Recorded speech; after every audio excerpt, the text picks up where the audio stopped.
Pessoal, estamos aqui na Minhocultura Dr. Minhoca, aqui no Vale do Paraíba, Aparecida, e estou recebendo aqui uma visita do professor Dionísio da Academia da Minhoca, que nós vamos fazer um trabalho aqui de avaliação, por exemplo, desse canteiro que eu tenho aqui. Então nós vamos fazer umas observações, vamos ver o que eu estou acertando, o que eu estou errando.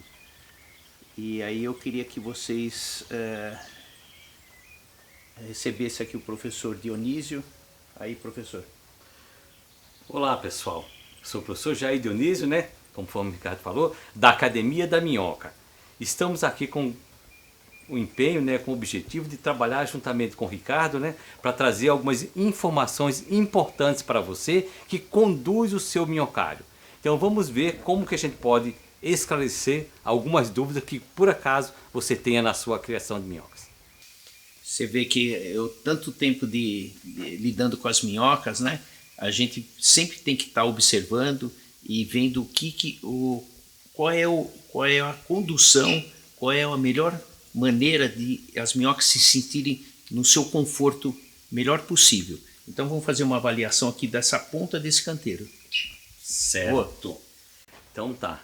Então nós vamos agora fazer algumas medições. Isso. Mas a gente tem que lembrar o seguinte: numa criação de minhocas, quais são os parâmetros, ou seja, quais são as avaliações que a gente precisa fazer, que são as fundamentais para as minhocas. Primeiro, umidade. Segundo, temperatura, para depois que as minhocas possam então consumir o alimento, transformar o substrato em humus de minhoca. Tá certo? Então, eu vou começar agora. Antes de fazer a avaliação, eu queria então saber, Ricardo, o seguinte, ó, esse canteiro é realmente, aqui é a sua unidade de produção, né? Eu estou vendo que você tem um canteiro, 2 canteiros, 3, 4 canteiros, tá certo? Ricardo, quais são as dimensões desse canteiro? Cada canteiro desse tem 16 metros por 1 metro de largura e foi colocado de compostagem 40 centímetros. Foi colocado 40 centímetros de alimento. Após 4, 5 dias ele dá uma cedida que vai ficar em torno de 35 centímetros de alimento. Certo. Tá.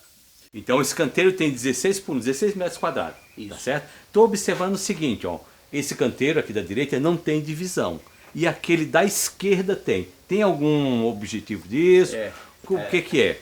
Eu fiz aquela divisão justamente para criar a gigante africana, porque a maior parte das minhocas que eu crio são as vermelhas da Califórnia. Então essa divisão foi feita para a gigante africana serem desenvolvidas. Certo, mas hoje não tem essa separação mais? Não. Não tem mais separação. Então praticamente é a mesma área uniforme para todo o canteiro. Não é isso? Certo. Outra coisa que eu observei aqui, Ricardo, no seu canteiro, no seu tipo de canteiro aí, é que você não faz aqueles furos no piso do canteiro, tá? Então, primeiro eu pergunto, o seu canteiro aqui, ele tem piso de alvenaria? Não. Eu não optei para fazer o piso de alvenaria. Como esse manejo é constante, o solo ele fica selado. Ele fica totalmente selado. Não achei viável fazer o cimento. Não pode ser feito, não tem problema nenhum. Mas não está me atrapalhando em nada ser dessa forma. Ser no solo mesmo. E não deixei furos. No começo eu fiz furos, né? E não vi vantagem nenhuma. Por quê? Porque eu regulo a umidade. Eu não tenho excesso. Então eu fechei esses furos. Certo. Então, a partir do momento que você não tem selagem, ou seja, não tem piso de alvenaria, não há necessidade também do furo, porque a umidade vai tender a sair por onde? Vai descer no solo. Isso. Então, com o tempo da criação que você está fazendo aqui, da produção de humus, você praticamente já compactou aquela camada superficial do solo. Fica selado. Fica selado aquilo ali. Tá. É o ideal? Não é o ideal, mas é aceitável. Tá? Porque a gente sabe, não tendo piso, a tendência o que é? Se houver mistura do humus ali com o solo, tá, na superfície, vai haver uma interferência na composição química do humus de minhoca. Tá? Esse inconveniente que pode ter, mas com o passar do tempo, você já está há algum tempo trabalhando assim, já está uma camada até aceitável. Certo. Tá certo? Então, furo só seria viável se tivesse então o selamento, que era para a água escorrer. Isso. Como eu tenho telhado, eu que coloco a quantidade de água que eu acho necessário, que é em torno de 80%. Certo. Outra coisa, Ricardo. Inclinação do canteiro. Não tem inclinação. Não tem grau de inclinação. Zero. Não tem recolhimento de lixiviado, nada. Isso também é importante, porque veja só, a partir do momento que você não tem a pavimentação embaixo, não tem um piso, então torna desnecessário o escoamento pelo declive dele no comprimento do canteiro e na lateral. Você resolveu o problema todo aí, Certo. com essas mudanças que você fez. Tá certo? É um jeito prático, né? Que abaixa muito o custo. Essa questão de declive, o entupimento que o pessoal tem, né? Esse material eu aconselho até voltar para o canteiro, né? E eu não tenho necessidade de fazer, ele vai ficar aí. Essa umidade, esse lixiviamento vai ficar aí. Certo. Agora sim, uma coisa que eu estou achando muito bacana aqui, muito interessante, Ricardo, é que você fez essa área em volta dos canteiros bastante. Você fez calçada aqui em volta, né? Isso é importante. Qual foi a vantagem dessa área aqui em volta? Como você lida com carrinho de mão, né? E aí vai criar barro, vai criar um acesso muito ruim assim para você fazer o manejo. Eu aconselho a ter em torno no mínimo de 1 metro para você ter todo o manejo, né? Todo o manejo. Inclusive a gente aqui usa uma rampinha justamente para o carrinho de mão desdobrar.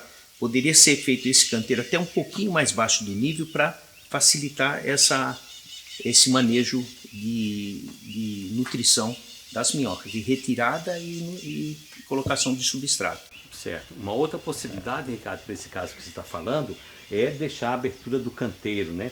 Deixar móvel a abertura do canteiro aqui, aberta e com a madeira. Certo. Que aí você pode entrar com o carrinho para poder encher, sem precisar se preocupar em subir uma rampinha e ter que virar. Tá. Então tem essa possibilidade também. Eu cheguei a fazer, se você observar esse canteiro do meio, eu cheguei a fazer uma passagem, né? Fiz uma passagem. Mas eu não achei viável. Não rendeu o trabalho. Eu não achei viável porque eu recolho o humus de uma forma diferente. Eu não recolho ele de 100%. Então, nesse caso, sim, a pessoa recolhe 100% e depois ele vai com o carrinho de mão colocando. Então, eu recolho de uma outra forma. Agora, o seguinte, Ricardo, já que a gente está aqui, a gente quer conhecer as condições com que o Dr. Minhoca está trabalhando no seu canteiro, para saber se realmente as coisas estão funcionando. Vamos fazer uma avaliação, Ricardo? Vamos, né? Então, afastamos aqui um pouco. Só para te perguntar uma coisa. Esse substrato que você usou aqui no canteiro, nesses 16 metros quadrados aqui, qual foi o substrato? Esterco de gado de leite, resíduo de folhas secas, um pouco de calcário na hora que eu usei o esterco fresco e borra de café. Basicamente é só isso. É isso aí que você usou para preparar o substrato. Isso. O substrato ficou pronto, você trouxe aqui para o canteiro, não é isso? Isso, boa. Tá. Então você, lembrando, né? Você tinha comentado, as condições importantes para a criação de minhoca, né? Vai ser, primeiro, a umidade tem que estar boa para poder as minhocas trabalharem, né? Também a questão da temperatura, para depois as minhocas se alimentarem. Então vamos ver qual é a condição que você está ofertando para as minhocas. Vamos ver. Agora, além de ver, a gente vai quantificar isso aí. Vamos usar os equipamentos para poder acompanhar, para saber se realmente as coisas estão funcionando. Tá certo. Vamos então avaliar Vamos. temperatura e umidade? Tá. Então aqui temperatura, pode usar um termômetro simples de varetinha, né? Ó, nós estamos aqui a 24 graus e meio, né? Temperatura do ar externa aí, tal, bacana. Então vamos colocar aqui no canteiro. Vamos ver, eu acredito que vai subir um pouquinho, né? Ali, ó. 25 graus? 25 graus. Essa temperatura está ideal para todas as espécies de minhoca, né? Para vermelho da Califórnia, é ideal. Gigante africana e violeta do Himalaia, né? Então, em termos de temperatura, está excelente. Tá? Tá excelente. Mesmo assim, Ricardo, mesmo assim, a gente observa que você utiliza esse sombrite preto, né? Na superfície, né? Qual seria essa finalidade, Ricardo? Então, se vocês observarem, eu tenho esse sombrite aqui e tenho esse bambu segurando o sombrite. O sombrite, ele dá um conforto muito bom de iluminação, abaixa tremendamente a iluminação, ou seja, ela não tem fotofobia, então o sombrite dá um conforto muito bom para ela. Não tem o problema de os pássaros ficarem comendo as minhocas, e o bambu é justamente para a saracura não puxar, porque ela é danada para puxar o sombrite e comer. Então aí eu tenho um conforto muito bom de luz para as minhocas, né? Ou seja, muito pouca luz e elas se sentem muito bem. Certo. Então lembrando, tem a proteção do canteiro aqui, o sombrite. Isso. Mas observe que a gente tem a proteção do ambiente, da unidade de produção, ó, tem cobertura. Então é duplamente protegido. Consequentemente, o conforto para as minhocas é ainda melhor. Tá certo? Bom. E se vocês observarem, assim, só para finalizar a parte externa do canteiro, o sistema que eu uso de umidificação, que eu achei o melhor possível, foi usar a fita de gotejamento. Perfeito. Nós medimos então aqui a temperatura, que já vimos que está dentro do ideal para as minhocas. O segundo passo é medir então o teor de umidade. Tá certo? Ricardo, se você está com um equipamento aí para determinar o teor de umidade. Vamos conferir, ó. Equipamento zerado, né? Tem uma haste ali, ó, de uns 30 a 40 centímetros, né?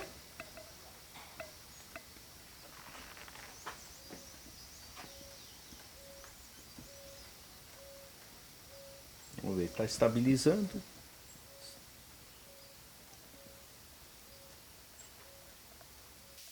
Então, 76% de umidade.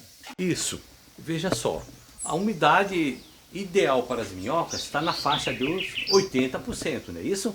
Isso para a gente lembrar que a minhoca é um animal que respira pela pele. Então ela vai precisar então ter uma umidade elevada. Então aí está um pouquinho... Está no limite ali, 70 a né? 80. 70 até 85% está o ideal para elas. Tá certo? E essa umidade também ajuda tremendamente a condução dela, de movimentação. Então, as minhocas estão numa umidade boa aqui, que elas podem trabalhar e pode haver produção de humus. Ricardo, vamos supor se a umidade tivesse 50%. Você esperaria ter uma produção boa de humus? Não, a movimentação dela ia cair tremendamente e ela não iria se sentir no conforto dela. Porque a gente prima muito o conforto da minhoca. Certo. Então, baseando-se nisso, lembrando, né, que você prepara o substrato, traz ele para cá com a umidade baixa, não é isso? E depois você eleva a umidade. Então você eleva com esse sistema de irrigação, não é isso? Isso. Esse sistema de irrigação que você está trabalhando, ele libera quanto de água em função do tempo? Então, eu tenho um timer, né? Eu viro o timer por hora 60 litros por metro, né? E aí eu faço a medição da umidade e vou corrigindo até chegar a uns 80%.